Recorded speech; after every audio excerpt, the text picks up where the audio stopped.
Hi, hello and welcome back to my channel. இன்னைக்கு நம்ம சேனல்ல என்ன பார்க்க போறோம் அப்படின்னா எப்படி கேசரி பண்றது அப்படின்னு தான் பார்க்க போறோம். ஃபர்ஸ்ட் அதுல தவால நம்ம 1/4 கப் நெய் ஊத்திக்கிறேன். இந்த நெய் எதுக்குன்னா நான் முந்திரியையும் திராட்சையையும் வறுக்கிறதுக்காக ஃப்ரை பண்றதுக்காக.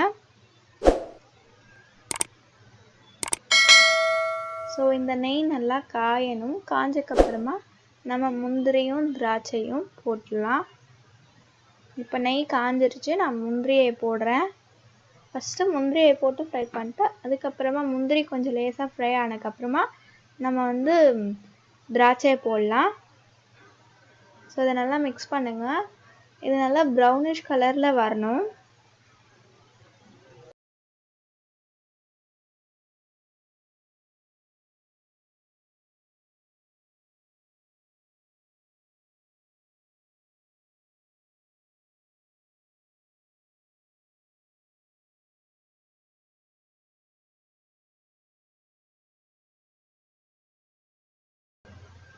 இப்போ இதில் நம்ம திராட்சையை போட்டு நல்லா ரெண்டும் சேர்ந்து ப்ரௌன் கலரில் வர வரைக்கும் லேசாக ப்ரௌன் ஆகணும்.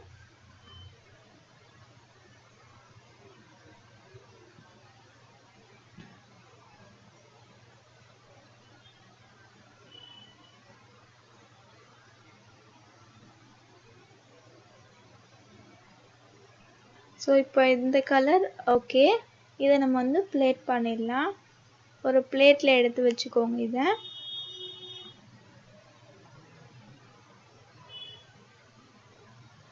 இப்போ நம்ம முந்திரி திராட்சையை ஃப்ரை பண்ண அதே நெய்லேயே நம்ம 1 கப் ரவை ஆட் பண்ணுறோம்.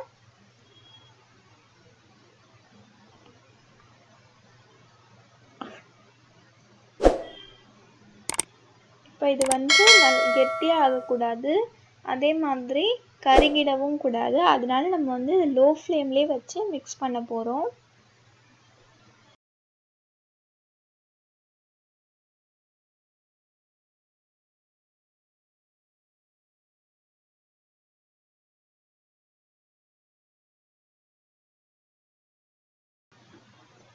இதுவும் லைட்டாக ப்ரௌன் கலரில் வரணும். அது வரைக்கும் மிக்ஸ் பண்ணுங்கள்.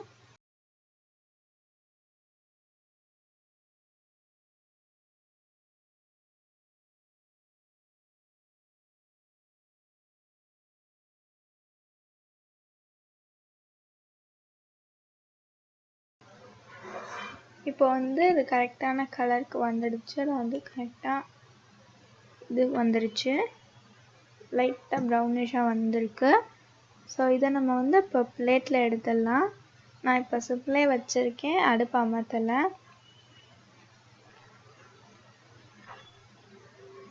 இதே இதுலேயே நான் இப்போ தண்ணி ஊற்ற போகிறோம். இது கொஞ்சம் லேசாக ஹீட் ஆகட்டும்.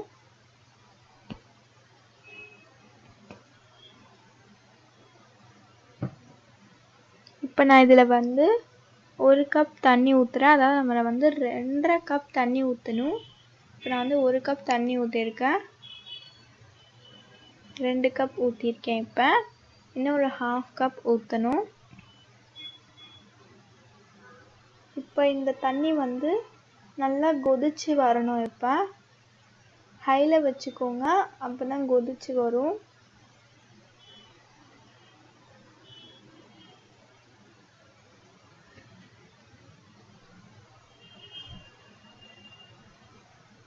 இப்போ இது நல்லா கொதிச்சிருச்சு. இப்போ நான் கேசரி கலர் பவுடர் ஆட் பண்ணுறேன். நான் ஆரஞ்சு கலர் ஆட் பண்ணுறேன். உங்களுக்கு எல்லோ கலர் வேணும்னா கூட நீங்கள் ஆட் பண்ணிக்கலாம். உங்களுக்கு எந்த கலர் வேணுமோ அதை நீங்கள் ஆட் பண்ணிக்கோங்க. இப்போ நான் இதை மிக்ஸ் பண்ண போகிறேன்.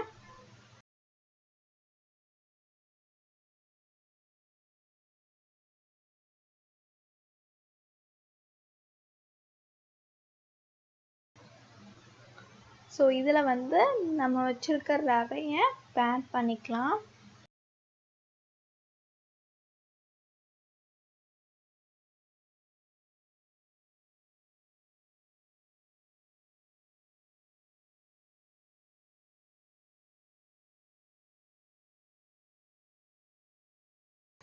இதை ஃபுல்லாக ஆட் பண்ணிவிட்டு நல்லா மிக்ஸ் பண்ணிவிடுங்க. மிக்ஸ் பண்ணி கொஞ்சம் தண்ணி எல்லாம் வற்றி இந்த மாதிரியான ஸ்டேஜுக்கு வரணும். ஸோ இந்த மாதிரி வந்ததுக்கப்புறமா நம்ம வந்து சுகர் ஆட் பண்ணிக்கலாம். நான் 1.5 கப் சுகர் ஆட் பண்ணுறேன். ஸோ இதை வந்து நல்லா மிக்ஸ் பண்ணிக்கோங்க. இதை வந்து நல்லா இந்த மாதிரி மிக்ஸ் பண்ணி விடுங்க. இப்போ நான் வந்து 1 கப் தான் சுகர் ஆட் பண்ணியிருக்கேன். இதை மிக்ஸ் பண்ணக்கப்புறமா நம்ம மீதி 1/2 கப்பையும் ஆட் பண்ணிக்கலாம். இப்போ நான் மீதி ஹாஃபையும் ஆட் பண்ணிக்கிறேன்.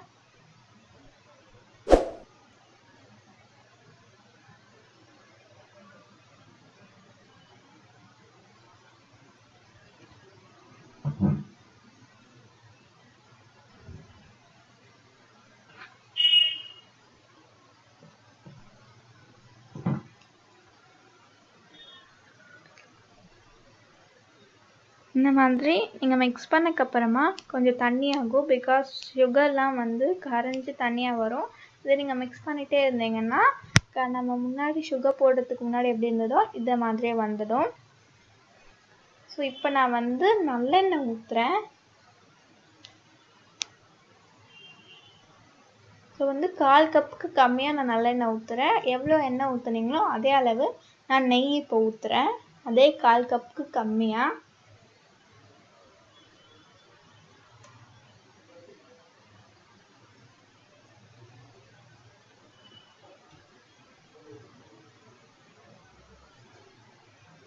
இதை ஊற்றி லேசாக மிக்ஸ் பண்ணி விட்டுக்கோங்க.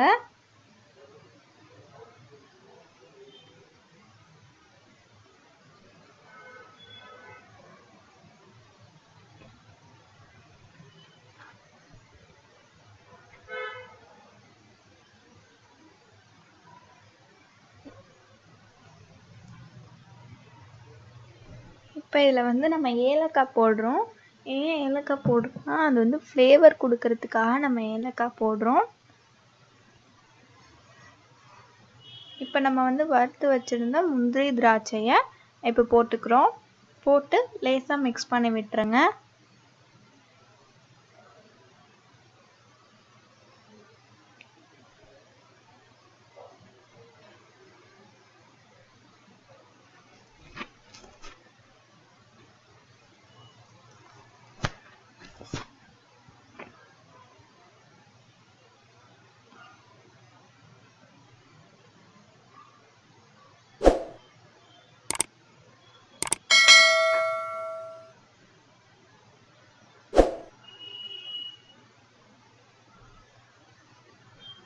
அவ்வளோதான், நம்மளுடைய கேசரி ரெடி ஆகிடுச்சு.